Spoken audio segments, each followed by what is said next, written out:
আমরা ফিজিক্যাল উত্তীর্ণ rail police সবাই একত্রিত হয়েছে। এই কারণে আমাদের 2022 সালে ফিজিক্যাল হওয়ার পর এখন পর্যন্ত 4 বছর শেষ হয়ে গেছে। এখন পর্যন্ত আমাদের ফিজিক্যাল রিটেন এক্সাম এবং আমাদের ফিজিক্যাল লিস্টটা এখন পর্যন্ত আমাদেরকে প্রদান করা হয়নি। আর কতদিন আমরা এখানে আসবো? এই কারাগার থেকে আমাদের হবে হচ্ছে বলে সবসময় আমাদেরকে এই কথাই বলে যায়। আমরা আর কতদিন অপেক্ষা করবো? 4 বছর হয়ে গেছে, আমরা আর কতদিন অপেক্ষা করবো?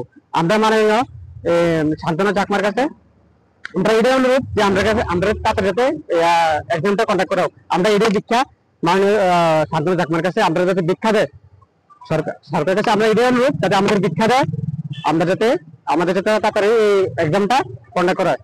আমরা আর কতদিন অপেক্ষা করবো? আমরা বারবার আসি, আমরা কতবার আসবো? আর 4 বছর হয়ে গেছে, আর কতবার আসবো? হাতে থাল নিয়ে কেন? হাতে আমরা দীক্ষা যাচ্ছি সরকারের কাছে, আর কতবার আমরা আসবো? 4 বছর হয়ে গেছে। এতবার আস্তে আস্তে তো মানুষ অনেক ক্লান্ত হয়ে যাবে। এখান থেকে হবে হচ্ছে বলে আমাদেরকে আশ্বাস দিচ্ছে, কিন্তু এখন পর্যন্ত কোনো কিছুই করা হয়নি। এর সাথে হচ্ছে কি বলবো, এটা সরকারেরা জানে, কিন্তু সরকার আমরা কোনো কিছু আমরা এটা সম্পর্কে কোনো কিছু করতেছে না। আজকে 4 বছর হয়ে গেছে, আমরা কতবার আমো? চার বছর হওয়ার পরও কোনো কোনো এখন নেই।